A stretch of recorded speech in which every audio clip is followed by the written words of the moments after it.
सन 1857 भारत पर British east India company का शिकंजा कस ईसाई मिशनरियों का बढ़ता प्रभाव और पुरानी परंपराओं में हस्तक्षेप भारतीय समाज में गहरे असंतोष को जन्म दे रहा था।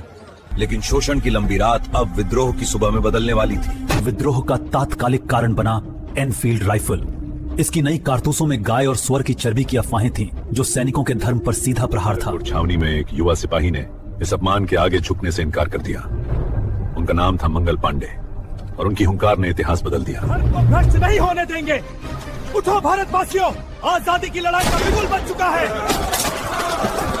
अब हम पर राज नहीं, बलिदान का समय है। जोश से हथियार उठाओ, हम ही हैं अपनी आजादी की पहली आवाज। मेरठ से उठी यह चिंगारी तेजी से पूरे उत्तर भारत में फैल गई।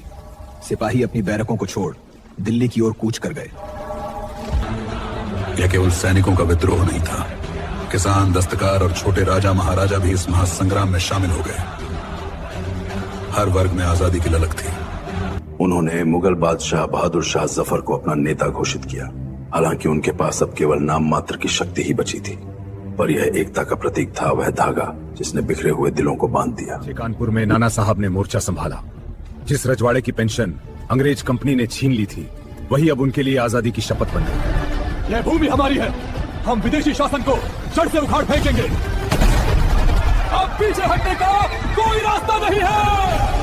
बड़ी दूसरा कारण था लॉर्ड डलहौजी की कुख्यात लैब्स की नीति, जिसके तहत जिन भारतीय शासकों का कोई बेटा नहीं होता, उनके राज्य अंग्रेज जब्त कर लेते। और कौन भूल सकता है झांसी की रानी लक्ष्मीबाई को, एक युवा विधवा जिसने अपने राज्य और सम्मान की रक्षा के लिए तलवार उठाई। मैं अपनी झांसी नहीं दूंगी। अंग्रेजों को इस भूमि पर 1 इंच भी आगे नहीं बढ़ने दिया जाएगा। तो वाजिद अली शाह को अंग्रेज देश निकाला दे चुके थे। बेमन ही सही, उन्हें लखनऊ छोड़ना पड़ा, लेकिन शहर की रगों में आग थी और उसी आग ने उनके नाबालिग बेटे बिरजिस कुद्दूस को गद्दी पर बिठाया। बेगम हजरत महल ने अपने नाबालिग बेटे की ओर से बागडोर संभाली और अंग्रेजों का सामना किया। रेजिडेंसी की दीवारें अब कमजोर हैं। तोपों को दरवाजे पर केंद्रित करो।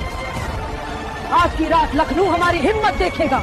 दिल्ली की गलियों में गोलियों की गूंज थमते थमते अंग्रेजों ने किला फिर से अपने कब्जे में ले लिया।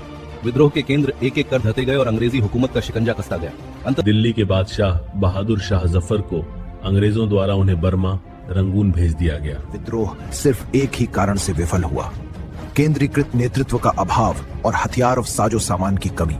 सन 1857 ईस्ट इंडिया कंपनी के शासन का अंत था और भारतीय स्वतंत्रता संग्राम की पहली ऐतिहासिक बुनियाद। अगर वीडियो अच्छी लगे तो लाइक करें और चैनल सब्सक्राइब करें। धन्यवाद।